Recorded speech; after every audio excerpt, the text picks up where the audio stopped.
Okay, today I've just watched TNA Bound for Glory. Um, couldn't get to watch it live because by that point it was my birthday and I just felt like doing other stuff basically. But like today I thought I was gonna watch some choice matches from the card or whatever. It wasn't the card I was particularly interested in, but I ended up watching all of it apart from some women's match that was second on. So yeah, I'm going to talk a bit about it. Overall, it was quite an enjoyable pay-per-view, I'd say. Definitely better than average, but not much better than average. I mean, there was something there for most fans of wrestling, and that can only be a good thing, right? Started off with the Terradome match, I think. I watched them all in a weird order, so please forgive me if I screw up the order. Started off with a Terradome match, and I don't know, when I started to watch this, I thought, oh god, this is a bit clustery, isn't it? But as it went on, it was alright. It was just a general X Division thing, where people had their turns to do moves and whatever, and overall there was some enjoyable stuff in it, and it worked for where it was on the card, and it was okay. Basically, it was just okay, kind of X Division scramble match where they'd all take turns doing their moves and stuff. So it was okay, and I think if I'm going in chronological order, the match after this that I watched was Sheik Abdul Bashir against Consequences Creed. This was okay, I thought. It told a story. I think it could have benefited from more time and less rest holds by Sheik Abdul Bashir. But it was alright. It told a story. It built some built some kind of crowd reaction, with the Sheik not being liked basically, and all the USA chants and yada yada. So the crowd were behind Consequences Creed in this, and this is alright, I guess.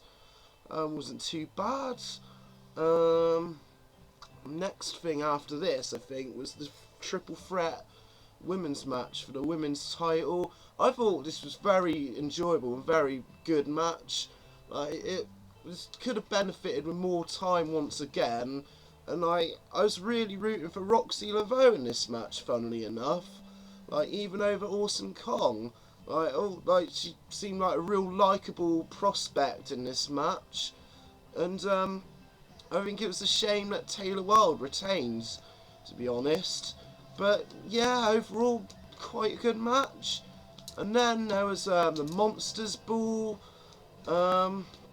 Once again, just enjoyable and but nothing amazing. Just lots of kind of, I don't know, not garbage wrestling, hardcore wrestling might be a better term for it.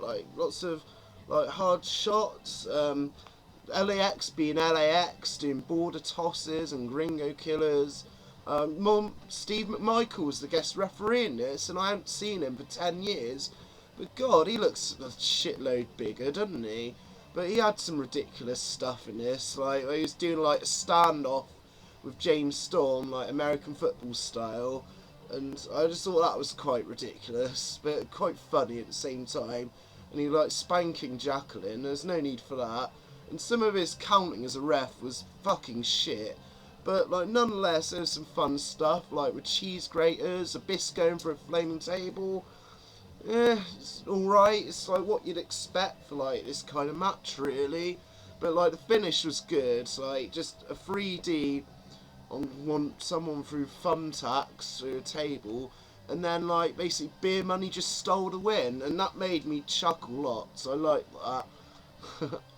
I think next match was the triple threat, which was probably the match of the night, all considered. But I think it still could have had a lot more time, but it might have been perfect for where it was on the cards. It was Christian Cage, Booker T, and AJ Styles. Just lots of great flow, basically. Lots of great flow for this match. lots of good counters by AJ and like flipping out of situations. And for this, I like how the finish was executed. Um, Christian Cage did the unprettier off like the top rope on AJ, and Booker T was still there but dazed. And then when they got down, and just as Christian was getting up, Booker T did his axe kick on Christian Cage and got the win. I don't know if I would have picked Booker T to win this personally, but like the way it was executed, it went pretty well. I thought it was pretty good. Next was like quite an anticipated match, like of interest. Had Kurt Angle versus Jeff Jarrett with Mick Foley as the special enforcer. This was a generally quite a solid match, really. Nothing amazing, but it was very good. Like, told a story. Like, could Jeff Jarrett be up to his standard again? And like Jeff Jarrett is someone that, like, I don't know, I've never really had a lot of time for, but I've always appreciated that he's quite a solid worker. I mean, he did a kind of jump out over the top rope, kind of tope thing, Kurt Angle, and that surprised me a bit. It's quite good. Yeah, but I don't know. I didn't like the hokey finish, but I think it was bound to happen, really. I mean, basically, Jarrett got Angle got a chair, whacked Jarrett. Mick Foley was like, "Oh, that's wrong." Angle like hit Mick with a chair previously. Then he got up. Then like Mick got the fucking sock out. I thought, how could that be allowed? You know, but yeah, he got the sock out, got Angle a bit. Then Jarrett got his fucking guitar and whacked him and got the 1, 2, 3 counted by Mick. And I don't know, I just thought it didn't need that really. I just would have preferred a cleaner win by Jarrett and stuff, like with Mick Foley avoiding all obstacles, like from both of them. But I don't know, I don't think Jarrett. I just don't like the fact he has that guitar. I mean, if he's going to be a babyface, he shouldn't have that guitar anymore. Because I don't know, it just defeats so many purposes, in my opinion. But that's just me. And then there's the main event. And God, I loved this match. I'm sorry, I might be the only one, but like, I haven't seen any other reviews of this, by the way. But like, I thought this match was one of Sting's best in ages. And I just started off with a mega brawl through the crowd. And Samoa Joe did this thing that made me really go, holy shit, right? I don't know, it just looked so risky. It wasn't anything spectacular or special, but it just looked so risky. Like, I was just, oh my god.